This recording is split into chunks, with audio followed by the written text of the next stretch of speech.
Blew my mind. I've been telling everybody about the importance of the sun and the cycles and the rhythms. And the principles with physio-mental health are based on these guideposts. People that are probably watching this video were struggling with their sleep, not able to get to sleep, or were sleeping in too long, waking up throughout the night. She was a hardworking woman that had 2 jobs. I just can't wait till I get home so I can knock out and get some rest. And there's a lot of stories I can tell you.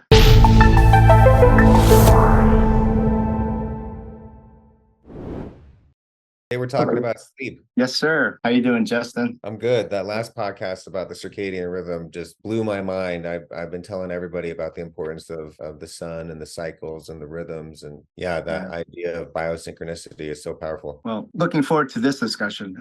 Today, hello, this is Joey Ancheta. I'm from Physio-Mental Health Research Center. And today we're going to talk about one of our guidepost guidelines in the physio-mental health model, which is sleep health. The guiding principles with Physio-Mental Health Research Center is based on what we consider the guideposts, which are avenues that we help assist our health seekers in searching their true well-being. And the principles with physio-mental health are based on these guideposts, which include mental health, holistic health, sleep health, nutrient health, and exercise health. These guideposts help us as health guides, help our health seekers seek the ultimate goal of true well-being. And today's discussion will be with sleep health, which is falls right into our last discussion with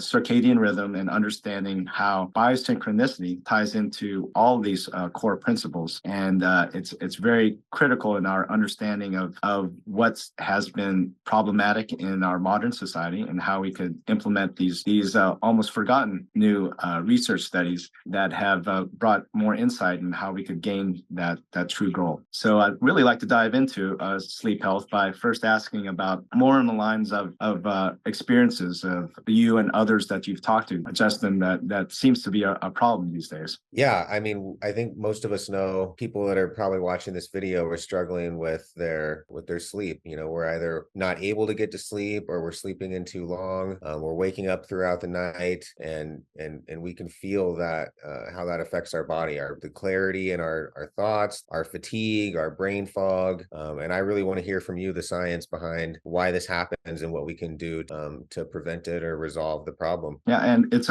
obviously a very common problem. As an ER physician for the past 30 years, that was oftentimes one of the major complaints or additional complaints to what they came in for in regards to their sleep and how well they slept. And I recall a time when I was taking care of a family of 4, a mother and her 3 children. They were triplets, and she was a hardworking woman that had 2 jobs. And I remember when I was examining her children, she would tell me, "Boy, Dr. Chetta, I'm so exhausted. I'm so tired from all this physical work that I've been doing. And I just can't wait till I get home so I can knock out and get some rest because I really need to sleep." And I told her, it's like, well, you know what? Your physical body is actually resting right now. You driving in the car, you sitting in front of me, your body is resting. And if you ate breakfast this morning, you're replacing the caloric losses that you had during that time when you're working real hard physically. So your body right now is getting all it needs to recover from all the work that it's done. Mm-hmm. The reason why you need sleep right now isn't to rest your body as much as it is to rest your mind. And I think that's lost on a lot of people sometimes as far as the reasons why we sleep. And what's astounding to me is how every animal on the planet needs sleep as well. And what the advantages and for that is, why do we invest so much time in our bodies? Why does our body crave this need for sleep? It is oftentimes a very almost philosophical question to ask and ponder sometimes. And I'm curious from your experience as from the holistic realm, as far as how sleep has been utilized in your practice, as far as a gateway into understanding how people consider sleep.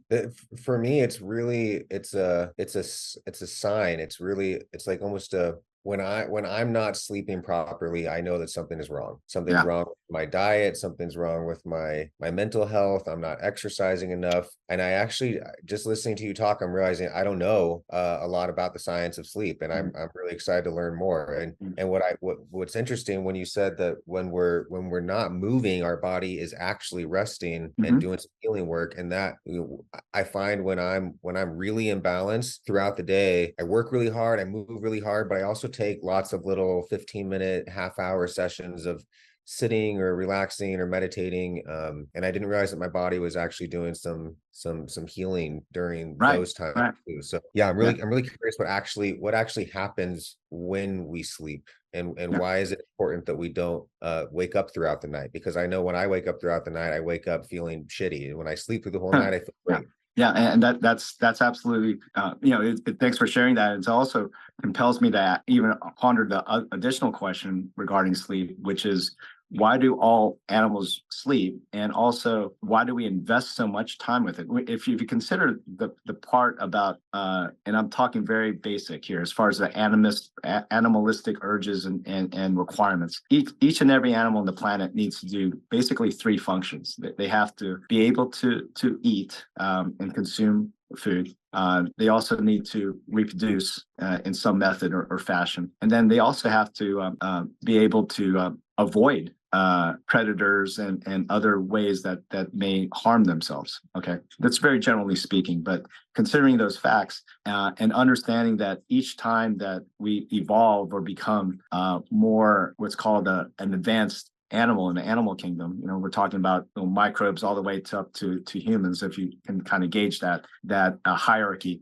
Each time that increment of advancement occurs in evolution, more sleep is a lot allocated for that purpose. Oh, no way. So when you can kind of consider that from an evolutionary standpoint, why would you accommodate so much effort and time for sleep when it doesn't do any of those three things? It doesn't allow you to afford time to find a mate and procreate. It makes you vulnerable to being hunted and being vulnerable to being attacked when you're sleeping, and you're not actively looking for food for consumption. So almost in some studies, depending on the animal, anywhere between 40 to 60% of your time of your living is utilized for sleep. So again, the question to ponder is, why do we invest as an advanced animal species so much time for sleep?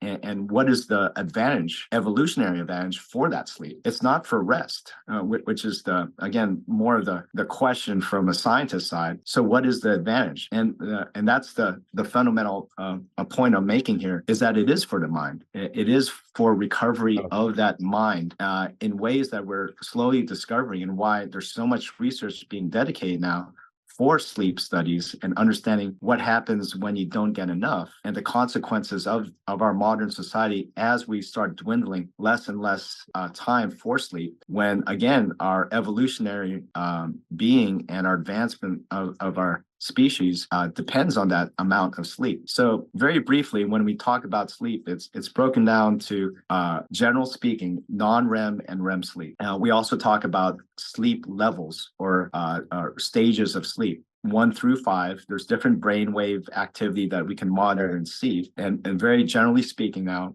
the first stages of sleep are very light sleep. It's very easy to transition from conscious to subconscious during that period of time. That's the almost sleepy wakefulness that we have. What's that's the what's the stages. brain wave? What are the wave levels? So like what state are you in now? I don't have this memorized. It's very again, it's very in depth, but there's different waves, alpha, delta, gamma type of wave that's monitored that can determine your level of depth. The great analogy that I like to give for sleep and the depth of sleep and the stages is a submarine. So consider a submarine that's basically on the surface. Okay, it's floating on the surface. It sees everything. It doesn't need to use a periscope because it can look 360 around. It can see the world around it. So that's consciousness. Okay, when it submerges, okay, it's right beneath that surface level.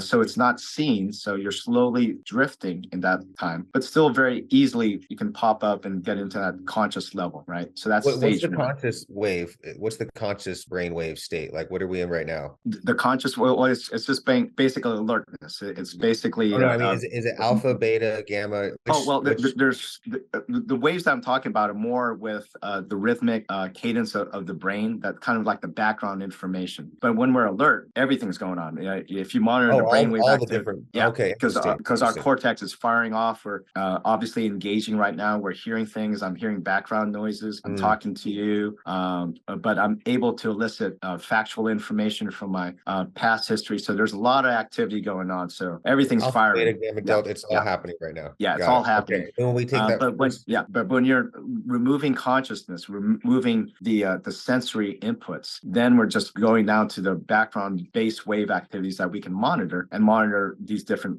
stages of sleep. So again, going back to that submarine analogy, when you're slowly drifting into these different levels, and again, there's a lot of different pathological illnesses, that mental health issues as well, that occur during these different stages. But just to be more general speaking, there basically are 5 stages that drift all the way down. And of course, the deeper you go, as the analogy says, it's very deep sleep. It's hard to arouse when you're really deep in the ocean or close to the ocean floor. So you can think of stage 5 is right at that ocean floor, very deep sleep, very hard to arouse. But what occurs during that period of time is a periscope shoots up, and that periscope from that very deep stages shoots up, and now you're able to kind of look around, but you're still very deep in that sleep pattern. Okay, what is that? That's REM. Now, for lack of a better term for that point of sleep, we call it REM, or REM, rapid eye movement. And that just shows that when there's patients are sleeping, when they monitor sleep studies, the eyes were moving erratic while the eyelids were closed, and they call that rapid eye movement. The thought was at that point is that's when dreams are occurring, but it's more than just that.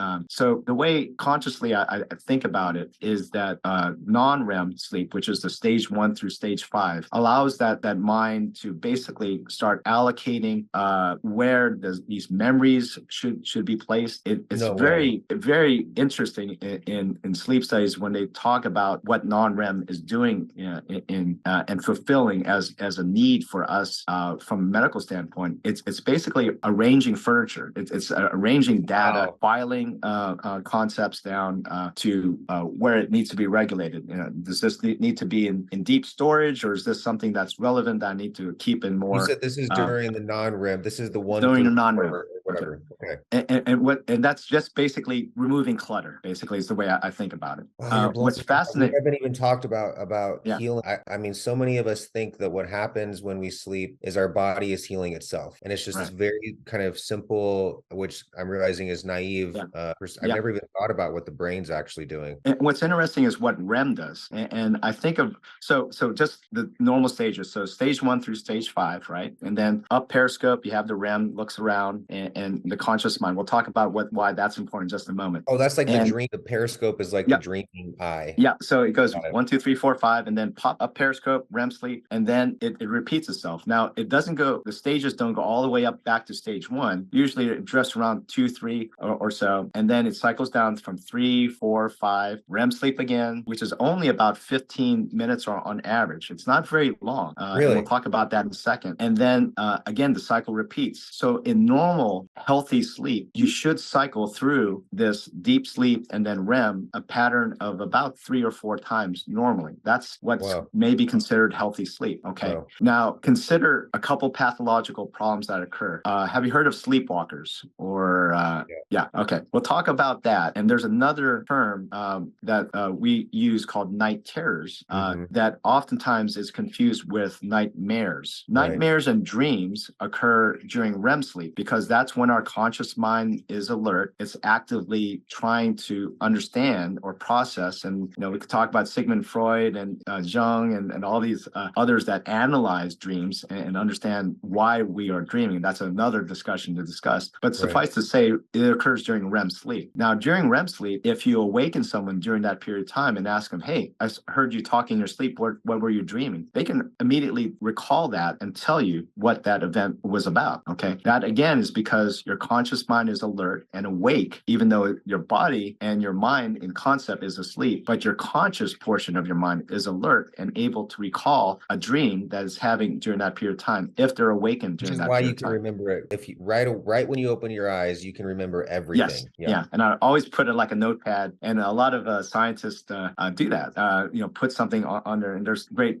talks about Mendolev, who discovered a periodic table, and his discoveries came in that Enlightenment period, where it's an aha moment that they have to write down. It's immediately after a dream. Very fascinating stuff. And I always tell people that REM is when genius happens. It's really what. And the other fascinating point about what REM does. I told you that non-REM allows for the allocation of data to be placed in different regions of the brain. So it's kind of like the highway distribution center. You could think of Amazon as a good. I'm thinking of a computer hard drive, and you're Yeah. compartmentalizing and packing and foldering and Yeah, but the beauty of REM and the importance of it is that now this is the part that takes that conscious sleep. Okay, we're talking about unconscious events before, and with non-REM, now we're talking about conscious events. This is the point where something that I learned today, I can now link with some memory I had during third grade or some event, and I can make that connection and understanding, or take the leap forward in saying, if I learned something today that I learned from ninth grade experiment, hey, can I join those two and make another concept beyond that? So again, it's a way of putting things together, and that's what REM sleep allows us to do. Is that aha moment is because of that ability of the conscious mind to make links, make connections. Exactly. And that again is the fascinating thing. Why also I believe is the technological advancement of our species is because of REM and our higher cortex, of course, and our ability to make these connections. But in order to make inventions or ideas or philosophical thought is based on this ability of our brain to make these connections, where it isn't as straightforward as A to B. We can make the A to C connection from that. Yeah. And that's really what I want to start talking about psychedelics and what's happening too, but not in this moment. But I'm sorry to finish that point of when things go wrong. Okay, so that's the normal process, right? Well, real quick, the REM sleep. What you're basically saying, the during that, so non-REM, compartmentalizing, packaging, putting into folders. It's the librarian putting things away, and then during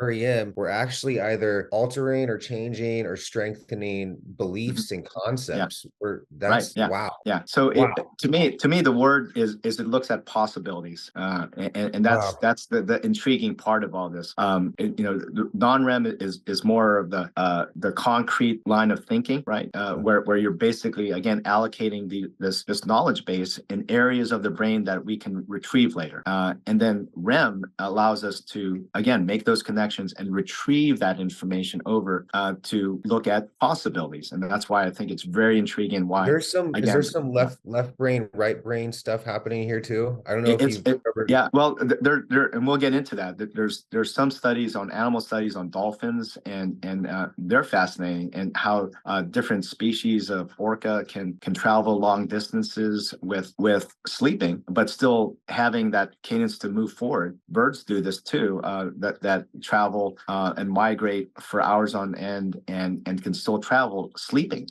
which is astonishing, and still maintain their level of flight. And Sorry, again, I didn't mean to get us off track here.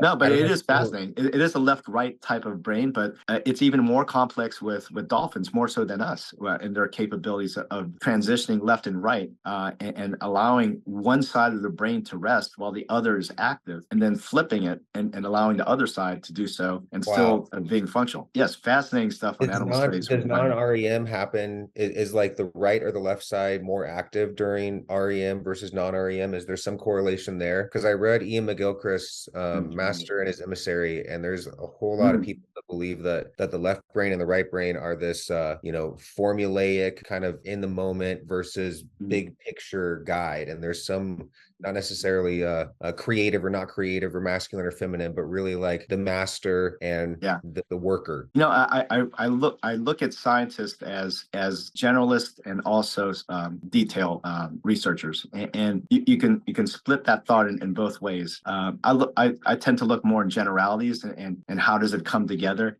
but you can peel that onion as fine as you can when it comes to that, and And to make that analogy with Alice in Wonderland, you can really go down that rabbit hole pretty far when it comes to sleep, literally, these discoveries. And then when you look at different animals, and I'm fascinated with again, aquatic animals and their abilities, and dolphins in particular, because they are mammals and they're very similar to us.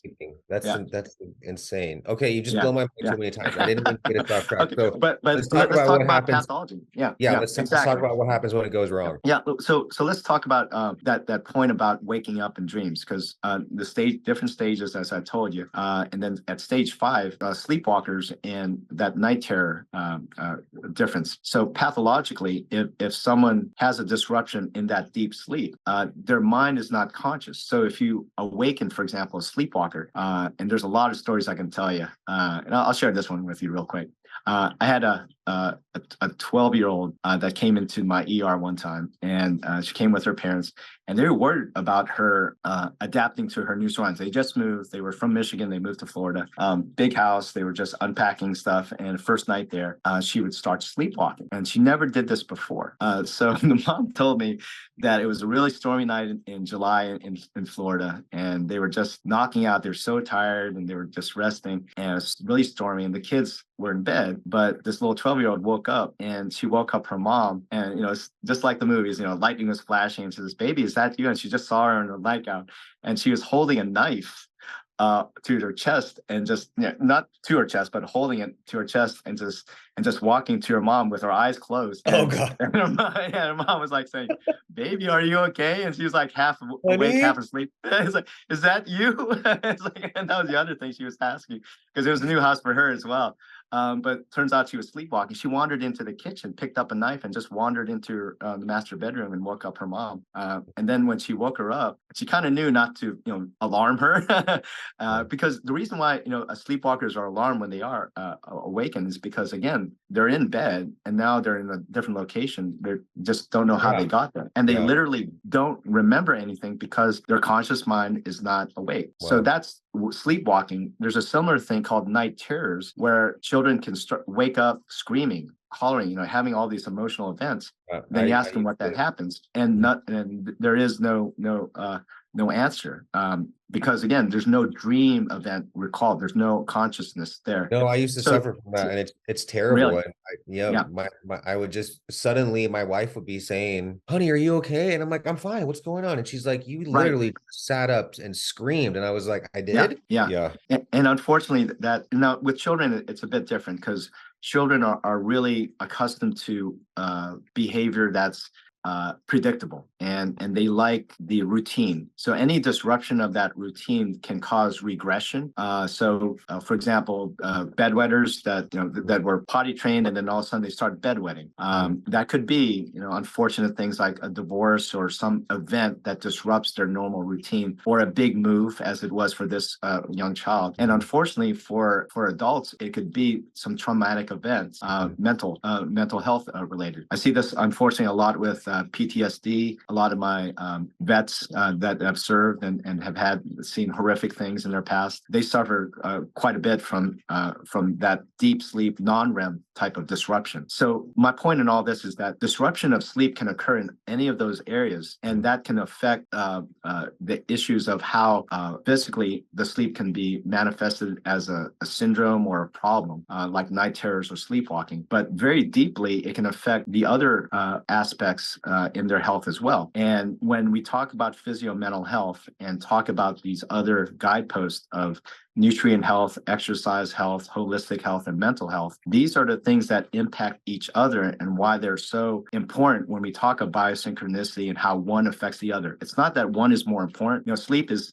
definitely very important to establish our circadian rhythm, but it is one connection to all these other aspects that we'll be discussing in the future. So where does that disrupt? If you disrupt sleep health, well, how does that affect your nutrient health? Well, that certainly will affect how effective your body is able to metabolize food, and Digest also food. and also packaged food. When you consider if you disrupt your sleep cycle, and when you do sleep and how effectively you sleep, also affects your levels of insulin, also affects your ability to digest food in proper times. And if you don't utilize that food, where does it go? Oftentimes in fat storage and other areas that we do not want or intend for it to happen. And that's, again, when sleep is disrupted. How does it affect exercise health? Well, Well, your energy. Go ahead. let's pause on that Sure. for a second, because a lot of us Sure. have really looked into insulin and how that affects the body. And I know when our insulin is spiked, when we're consuming too many sugars, whether it's carbs or processed sugars or even fruit, when that insulin is spiked, I've read and I've experienced that the body doesn't properly absorb nutrients or digest food, and it converts it to fat. So there is a connection there. When we don't sleep well enough, our body does our insulin spike when we don't sleep well enough? Is there a connection there between sleep and insulin? I have to say that I'm not quite sure as far as how much of that is influenced with sleep patterns. However, I do, again, more on the general topic of sleep and how it affects our ability to digest food and process food. Yeah. Just think on more of the general terms, that when you're asleep, the body understands that. If you're preparing for sleep, it knows actively that you don't need that increased caloric intake. So all those hormones that you're speaking of, insulin, and then also we'll talk about leptin, ghrelin, and other future discussions regarding nutrient health. But in this discussion around sleep, how that affects and disrupts those hormones and when they're elevated and when they're diminished is based on that cadence of when you're awake and when you're asleep. Because fundamentally speaking, when you're sleeping, you shouldn't need to have that increased caloric expenditure, and your body knows that, and the hormones adjust to that effect. Now, during the wakefulness that we'll discuss in a moment, when cortisol levels start rising and all this, again, this beautiful orchestral ballet that occurs with the hormone, it understands that, and that mobilizes the body during the daytime, because it understands that you do need to remember those basic principles. You need to hunt and forage, and also avoid being hunted as well. So you need that increased caloric surge. You need that clarity and focus. You need to both find food and also avoid being a predator. And that's very much hardwired to any animal in the animal kingdom. But also for us, and how that has adjusted as we've moved into civilizations and modern industry and the new technology, and how that has altered those levels is what has created some of the illnesses that we discuss, including diabetes, with the insulin issues as well. But with nutrient health, again, very fundamental as we're speaking here, as what happens when sleep is disrupted. Is that disruption there, and how some illnesses like diabetes occurs. With exercise health, how it disrupts is our focus and clarity, because again, we're not looking to forage and hunt as much or avoid being hunted, but we need that clarity to be, focused at work, or be able to, pass that physics exam in front of me in school. Or prepare for a test, or prepare for a meeting.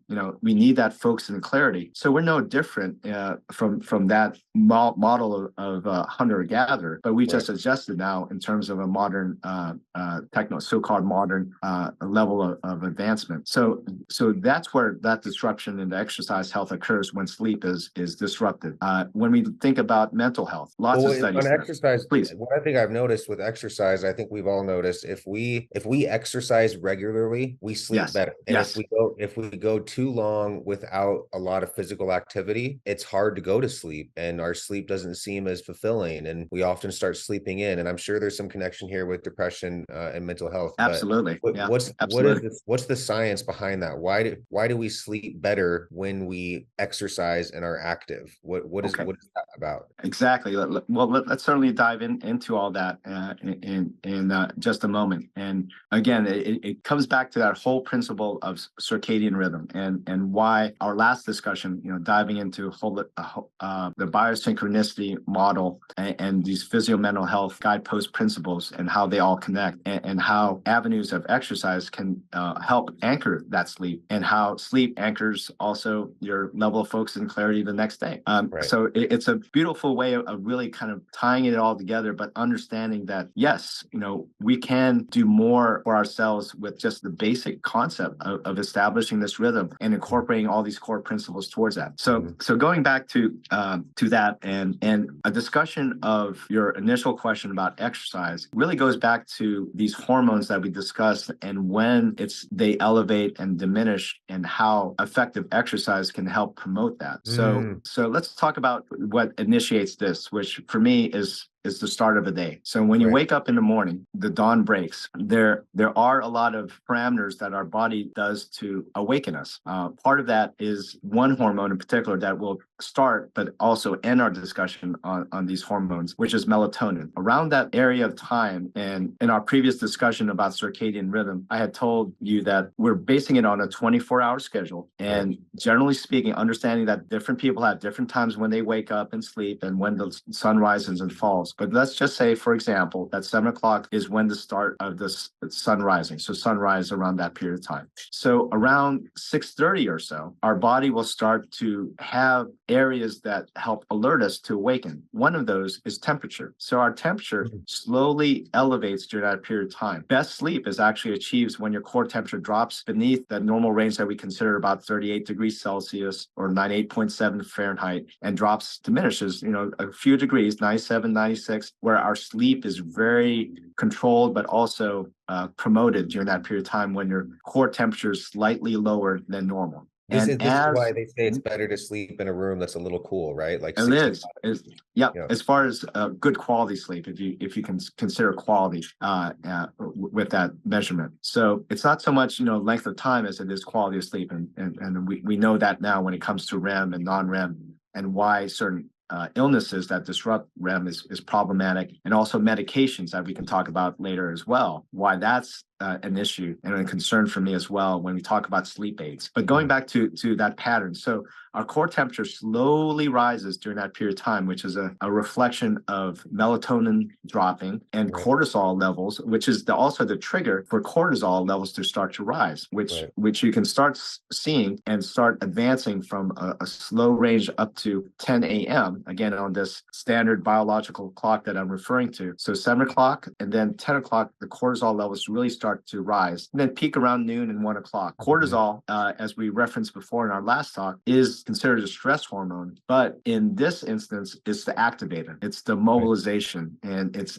the important hormone that tells the body that let's go, let's wake up, let's get going. Focus. Love it. Yeah. So that's the hormone that is contingent on that melatonin level dropping, and is the trigger for it to start rising. So again, beautiful orchestral ballet that occurs when that happens. So that level starts to rise during that period of time. And during that period of time, around 10 to 1, it peaks. And you mentioned exercise and when it's most beneficial. Cortisol, as it's starting to rise, when I talk to people about exercise, you want to work during that period of time because that's literally like surfing the wave. It's already starting to peak. Get on your surfboard and really ride that wave. Now work out, get that impact when that cortisol surge is starting to go up, and take advantage of it. It's no coincidence when we look at Olympic records, and they had some studies to this.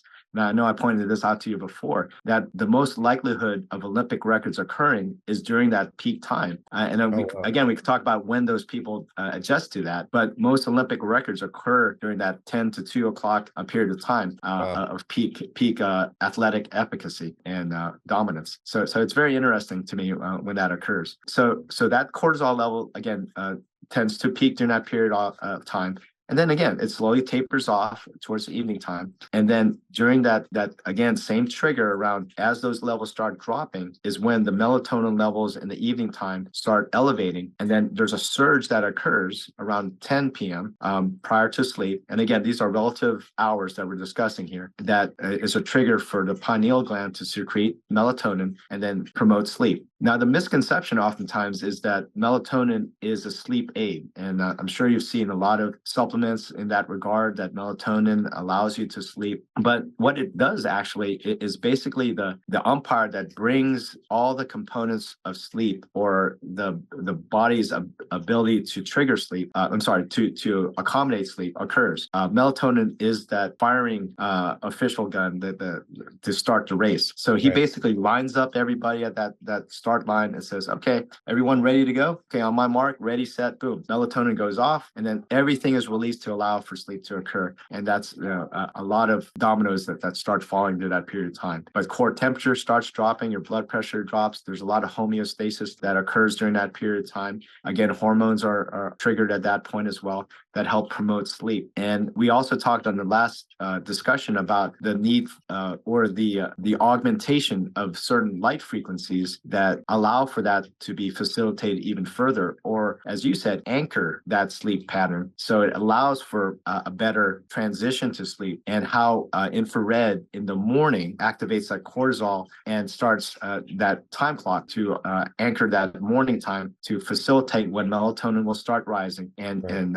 augment our pattern for sleep. So the other hormone that I should mention is also a hormone that creates the urge to sleep. So all these hormones with cortisol and melatonin is that orchestral ballet, but there's another factor too called adenosine. Now, adenosine, I think adenosine, yes. Adenosine, got it. You're right. And adenosine, I think about, is a hormone that slowly accumulates over time, and it's almost like if you're familiar with a sand clock, basically. And obviously, it's empty when on one side and full on the other. Then you flip it, it slowly starts accumulating. That's adenosine. It slowly kind of accumulates there, and it slowly builds up. And as it builds up, it creates this urge to sleep. And there's been a lot of studies regarding that and that urge. And that's how it was discovered, is when earlier studies basically deprived people of sleep. And we measured, okay, what happens when that occurs? What happens to your focus and clarity, but also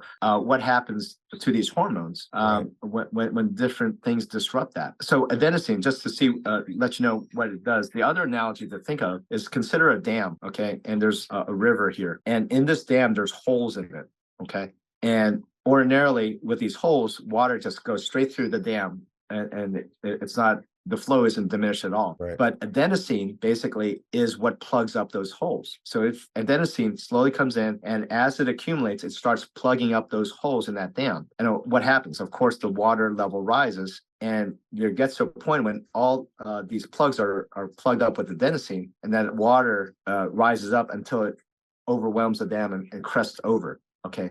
That's the sleep urge that occurs. It slowly builds up, and then to the point where, God, I'm so tired, I need to fall asleep. That's when that adenosine occurs. Now, the reason why that's important is to talk about caffeine. So caffeine basically mimics adenosine and plugs up those holes. Okay, so consider that when among other things, caffeine does a lot of other things. Of course, it's a stimulant and so forth. Right. But it's also doing the same. That's weird. As adenosine. So it's plugging up those holes. But the thing is, it doesn't do so indefinitely. It does have a short life, and at some period of time, it will fall off. But as it's plugging up those holes, adenosine's still behind it, building up. Remember, it's still flowing there. It's just not being placed in those holes now. So imagine you have a bunch of adenosine that has nowhere to go. It's not plugging up anything. But then all of a sudden, the caffeine drops off the adenosine receptors, and it then says, whoa, here we go. And then they plug up all those holes, okay? Then that surge of sleep urge occurs, and it crests over. And that's the so-called caffeine crash that occurs. Crash. Oh, yep. Wow. And that's where the genesis of it, and what the chemistry behind it. It's that basically those receptors for adenosine that were occupied with caffeine suddenly fall off, and now adenosine pops in there, and then causes this urge that drops off. Now, obviously, depending on how much caffeine you drink and how often it can occur, and of course, those binge studiers that drink multiple events, you can imagine that if you keep doing that over time and you plug in these holes and it drops off, that urge just climbs even further, and that crash is going to be tremendous. At the end of the day there, or end of the night if you're a binge studier. Wow. So those are the three main hormones that you have to consider when you talk about sleep patterns. And we'd already started touching on that as far as what can happen when those levels are disrupted in any fashion, or what what other chemicals like adenosine, like caffeine, can do to alter that, and that alter that pattern. Are there adenosine supplements that people can take? Is that a thing? I haven't seen supplements, and I question as far as if there are, and I have to research that. Unfortunately, I don't know if adenosine is something that's readily available that can be administered for that. It is a readily available hormone. I don't think of any deficiencies in sleep patterns that occur, but I do need to consider that as a possibility. But for the most part, it is something melatonin is, of course, and Right. where I actually see the benefit of that supplement isn't so much to promote sleep as to allow us to adjust for sleep. Right. There have been some very critical studies that look into that question of, if we remove ourselves from sunlight, is there still an endogenous intrinsic clock that allows us to still establish these hormone effects and allow us to sleep and wake for all the benefits and reasons that our body has derived from evolution? Does it still do that, deprived from that ability to know when it should be awake or asleep? Right. So the first study was back in 1729 by a scientist, Jean-Jacques de Mornay, that was a French scientist who investigated a plant, mimosa pudica, which is a plant that has leaves that basically open when the sun is out, and basically closes when it's not. It almost looks like it's wilting when it's not. It's just basically deprived of sunlight, so it doesn't want to expand its leaves unless there's a reason for it, I guess, and consideration to make it efficient as a plant. So what his study is basically put a box over that, deprive it from light, and see if it still does the same thing. So very quick in that conclusion, he discovered that there is a very cyclic event that occurs even in the absence of light. Later on, in a study in 1938, two researchers from the University of Chicago, Dr. Kleitman and Richardson, went to a cave in Kentucky, Mammoth Cave, which was totally deprived of any sunlight. So no infrared, nothing can get to that point. Our discussions on circadian rhythm last time talked about infrared as being a trigger. There was none of that in this cave. There was absent of any visible light whatsoever. They stayed there over a month and basically recorded their body temperature. A lot of our information about body temperature regulation and core temperature rising came from their initial studies on this. And what was fascinating, again, is that the body had this ingrained rhythm. Right. So what's curious about all this is, in plants and animals, we've established that even in the absence of light, there is that rhythm that's established. What's even further interesting is that in the studies with Kleitman and Richardson, is that it wasn't perfect. So this clock that we have internally didn't engage the sun as predictable as they would think. And I consider it like a watch. Okay, you can have a watch that's perfectly timed. You set it for 10 o'clock. 1 month from now, you may notice, oh, wow, it's running a little bit fast. It's 10:05. I need to adjust it back to 10 o'clock to get it back in sync to the actual time. Okay, so our clock, our internal clock, has been found to run a little bit faster in the absence of light. After these initial studies where both of them had intrinsic clocks that ran a little bit longer, for the younger gentleman is actually a little bit longer than the older gentleman, which I thought was fascinating. But averagely, on average, the human intrinsic clock runs 24 hours and about 15 minutes long on an average day, which I thought was kind of cool. No, the only one that I read at the end of the thing, they actually ended up at about a 28-hour day. Right, and there's studies, but suffice to say, it's longer. It's not precise. No, we're not a Swiss clock, as some people think they are. Right. But what's interesting is how, when exposed to light, our body adjusts to it. So you could think that there's a huge thumb and index finger with the sun that just basically winds our clock back. Okay, you're running a bit quick there. Let me just wind you back down to that, to get you back in rhythm.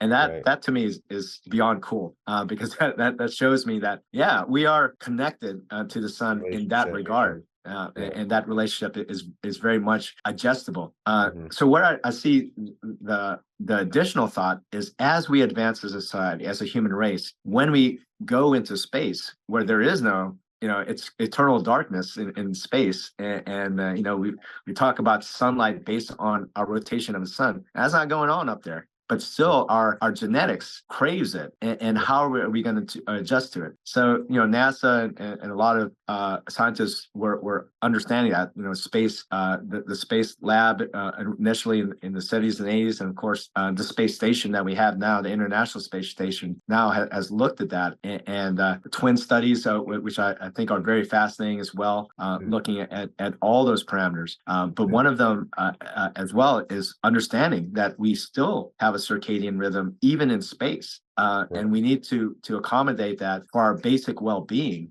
for all the things that we discussed as well. And it is important that even though time is relative in space, we still need to think about 24 hours in that time reference. So again, fascinating stuff, and what can occur and what can happen when it's not. So we did also talk in the past about mitochondrial effects, and why that's important, and how from a cellular level, how it's so critical to establish that rhythm and that cadence in our body, and how that can directly impact our health in real time. In recent time, with recent COVID studies that point to the absence of this cadence of sleep patterns, and how that can impact your ability to fight off inflammation, and how that can impact your ability to fight off illness and your morbidity and mortality with that. And then again, the studies with Zimmerman in 2019 regarding melatonin and the optics of the human body looked at how melatonin in the cellular level is a potent antioxidant to counter for that. And again, that's very critical as well. So let's talk more about re-engagement of that rhythm now. Well, I think I interrupted you and got us off track again, right when you were about to start to talk about mental health, because we talked about diet and exercise. Sure. Yeah, and I think this is a great time to talk about the mental health connection. I know I feel clearer. I have less brain fog. I even feel happier when I'm getting good sleep, and when I'm not. And there's ultimately, it's like a chicken or an egg kind of conversation within myself about depression. Am I depressed because I'm not sleeping well enough, or am I not sleeping well enough because I'm depressed? And I've suffered from a lot of depression in my life, so I can really relate to people that experience that. But I want to understand the science too behind how sleep impacts mental health. And some of the sleep deprivation studies that I read, the crazy one of, I don't remember when, but they kept, they deprived puppies of sleep for so long that they started dying. So I know you can actually die if you don't get enough sleep. And again, it goes back to that question about, why do we sleep? Why is it necessary? What's the advantage of it as a advanced animal in the planet? Why do I need this amount if its only role is to help me rest? Why physically it would affect me to the point of mortality if deprived of it? And that's the, again, intriguing as a scientist, but also from a philosophical side as well. And we can discuss that as how it affects mental health and the whole scheme of things. I'll start that discussion by talking about quantity of sleep and quality of sleep. Okay. So when we talk about quantity of sleep, what's good, what's average. When you talk about a newborn and the amount of sleep that they have, obviously a lot, greater of 12 hours and beyond. And then as incrementally as we age, those number drops. We talk about 8 hours, good luck as an adult, getting those good 8 hours of sleep with a family and everything. And understand that the environmental and socioeconomic stressors that affect sleep. But fundamentally, we do have those 8 hours, and then as we age even older, that number drops sadly to 6 hours and sometimes lower. So we can talk about sleep and the quantity as well as the quality of sleep as well. So when sleep is disrupted, we talked about melatonin and its role of activation, and in our last discussion we talked about these cells which are intrinsic photosensitive ganglionic cells of the retina.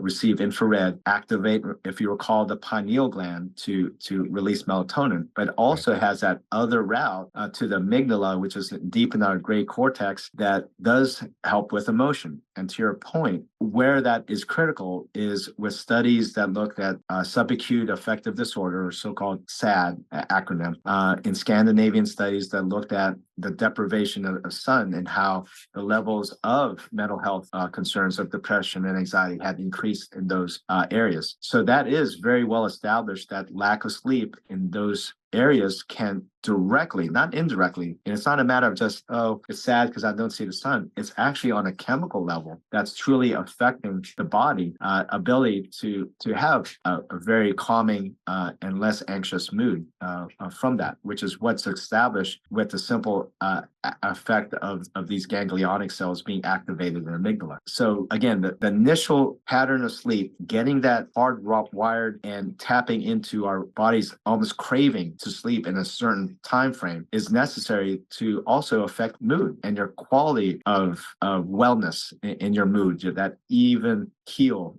that's necessary to make you less anxious, but also have that level of activity and elation and just the amount of stress and stress in a good way to make your mind activated and focused and clear, which cortisol does. Now, there's extremes on both ends, right? Too much cortisol, adrenal cortex can cause issues and have issues with high blood pressure and anxiety, but just enough can get that focus and clarity. And again, that's where the balance comes in, where these hormones can be regulated to its peak efficacy, but disruption of the sleep will cause those levels to be higher or lower because of when we wake and sleep and activate these hormones. So that's why, again, the cadence of your sleep patterns will dictate not just your hormone levels, but also your mood and mental health issues as well. So that's also something. Is there a connection with the neurotransmitters? When we're talking about mood, are we talking about a balance of dopamine, serotonin, and oxytocin? Is there a connection here? Yes, because again, you could think of cortisol as that activator of these other hormones to mobilize the body for caloric reception, but expenditure and productivity. So it is all very much tied in together. And also the timing of when those levels should diminish is also of importance as well in times when they should be low, when you're sleeping. Okay, these hormones shouldn't be activated at times when you should be resting and sleeping. And again, critical for those sleep patterns, as I said, for non-REM and REM, for all those reasons that we discussed earlier. So having said that, when we talk about these different hormones and looking at the quantity of sleep, we should also talk about quality of sleep as well. There are certain medications that disrupt REM. And when you think about REM, and remember that's the critical part that allows us to basically for our mind to make sense of the world. Remember, it's the non-REM sleep, puts the data in where it needs to be, and then REM allows for that. But the other part of REM allows for those connections to occur, but also allows for conflict resolution in a lot of ways.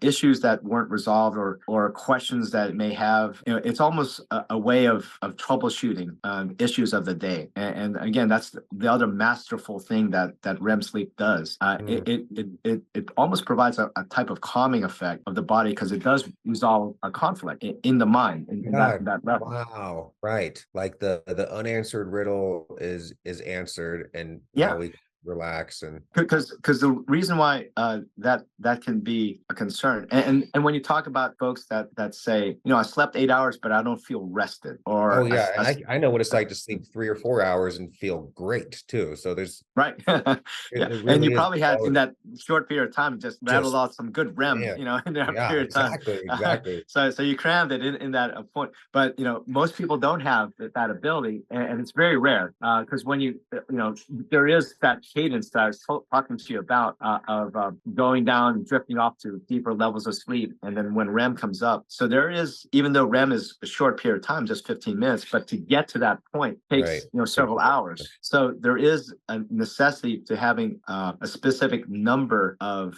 length of time to accommodate for that cycle to occur. And also, coincidentally enough, this is an important question for me personally, because I have a feeling, as I've spent thousands of hours meditating meditating during my life, and I feel like because of that, I'm able to more quickly enter that level, that state.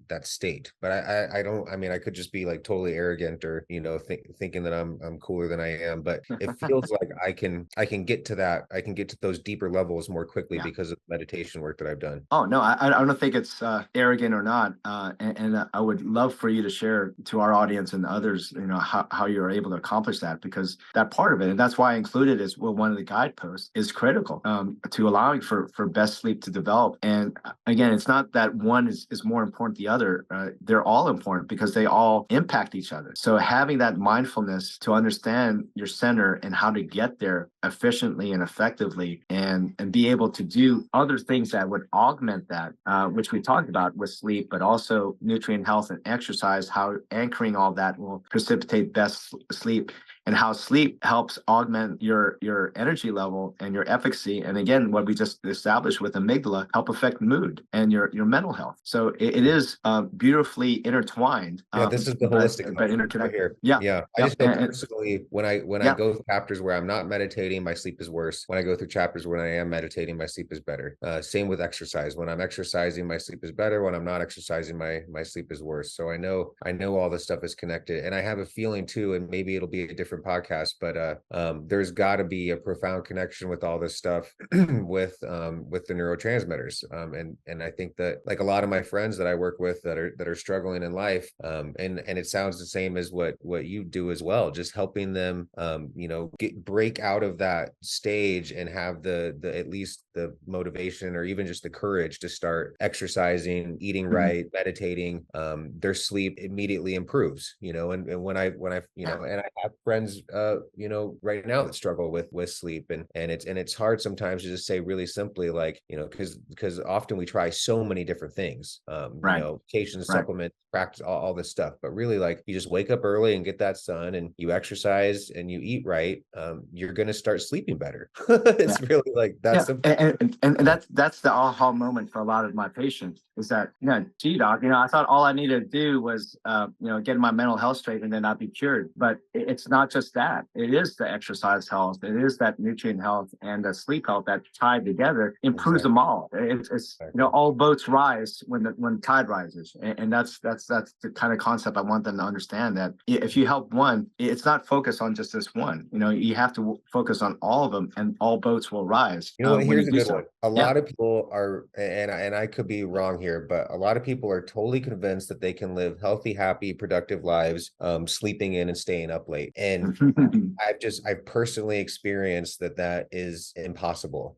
You can go, it's almost like you can do it for a certain amount of time, but eventually it just starts to spiral. And the problem is when we're in that chapter, because I mean, even I think last year I had a few months of that, and it was most likely tied to, poor health in lots of areas, but we become convinced, no, I'm a night owl, and I can do everything that anyone else can do, but I sleep until 10 or 11. And I just want to, like, shake people and be like, you have to wake up with the sun. You have to get these early morning vibes. You have to exercise in the morning. And it's and they're like, no, I can still be really, really healthy and productive. But I think we're fooling ourselves when we live that cycle of staying up till midnight or 1 or 2, sleeping until 10, not starting our work day until 11 or 12.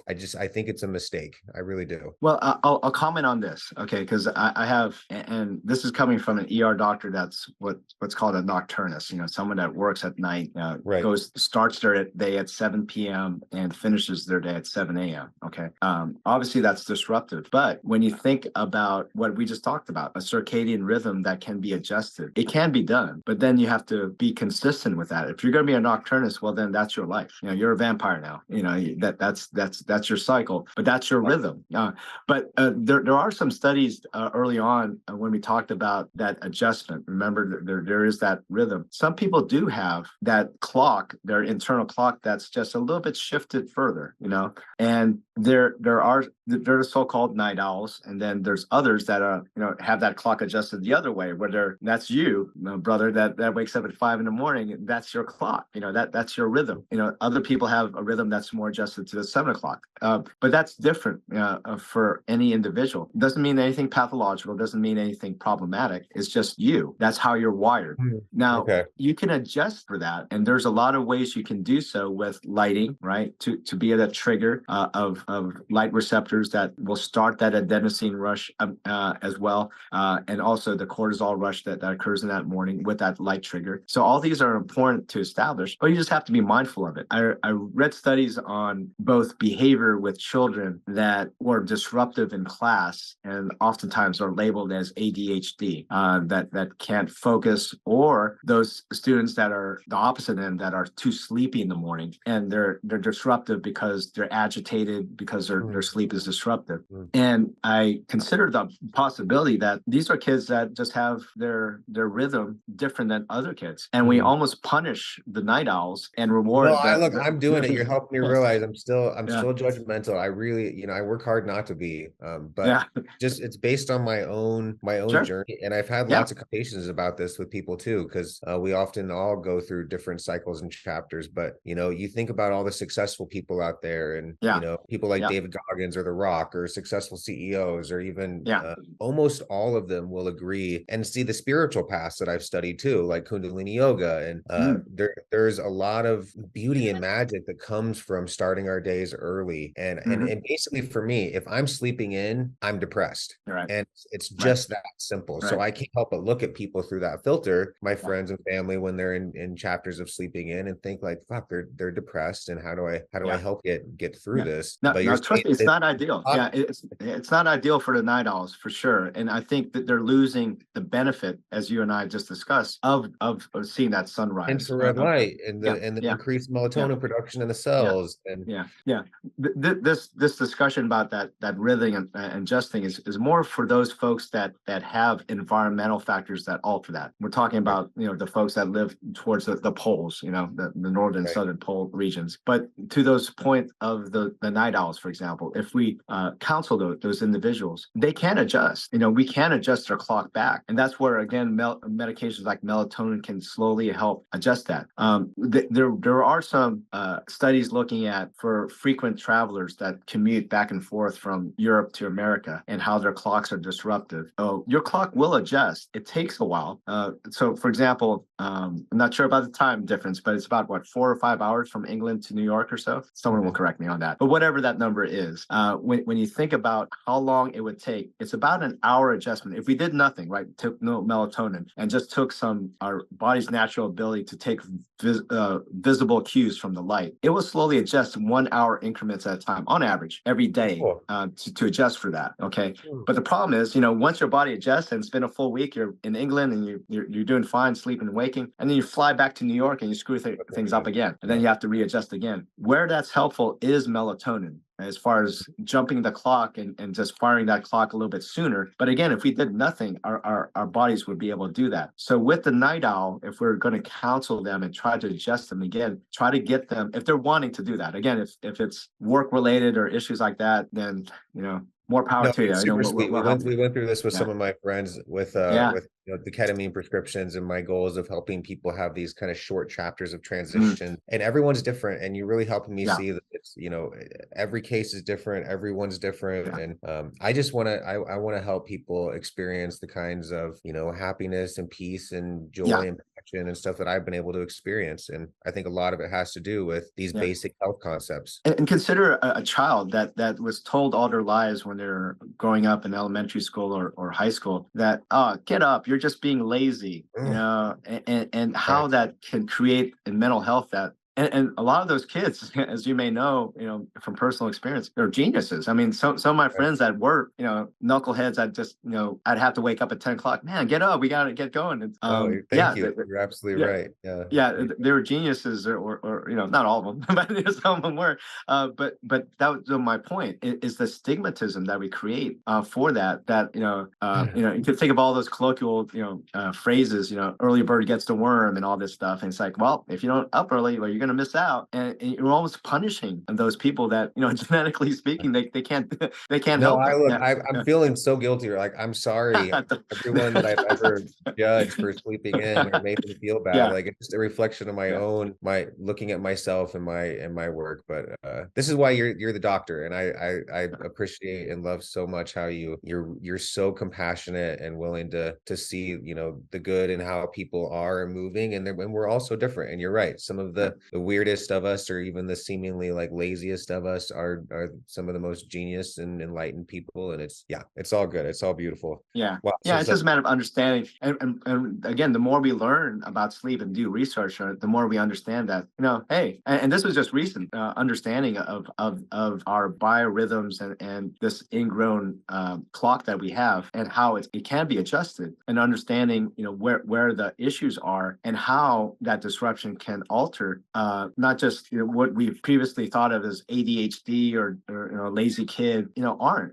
It's not something that we could correct with our chemistry, with an amphetamine, for people like that sleep Ritalin. in, could they use one of the SAD lights, an infrared light, first thing in the morning? Say they wake up at 10 a.m. They've already missed it. Can they hang out in front of one of those lights and still get that melatonin activation? Yep, and that's my point with again, ingesting melatonin is one of those things you can ingest. Light is another way to help with that. And when we talk about anchoring your sleep patterns, that's how to do it. So there are some recommendations that we'll discuss, and we can talk into it. One of that I'll touch very briefly right now is that no matter what your cycle is, and if you're saying that you're waking up 5 o'clock before the sun rises, then it is critical to start introducing specific wavelengths of light into your eyes, into your retina, so you could start sensing that and activating all these hormones that we discussed earlier. So yes, there are lights, and they're very fascinating. They basically mimic, and you could adjust it just like an alarm clock, when it starts turning from an infrared type of rays, and then just like a sun, it turns brighter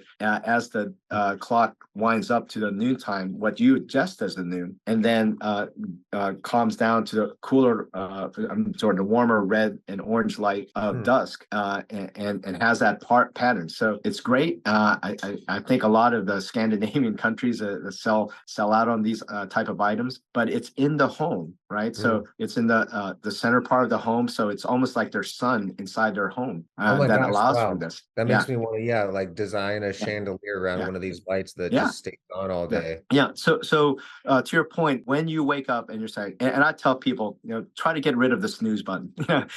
If you're awake, then get up. There's no point trying to go back to sleep, or your body's already sensing. That's I'm such awake. good advice, is every single time, because sometimes I'm like, when I'm really excited, I'll wake up too early. I'll wake up at 2:30 or 3. And those times when I go back to sleep, it almost always kind of screws my day up. Like, I should have just gotten up and stayed up. My body just naturally woke up at that time, so I should have just done it. Same thing with watches or clocks. If you can avoid it in your room or right next to your nightstand, that's best, because use the light cues. If you see sunlight and you see the break of dawn happening, then that's your time clock. You don't need an alarm clock for that. And again, there'll be times once you set your biorhythms in place and your sleep patterns, you won't need a clock ever. Your body will sense it and just say, hey, time to wake up, and it's going to be that automatic for you, and it's going to be beautiful.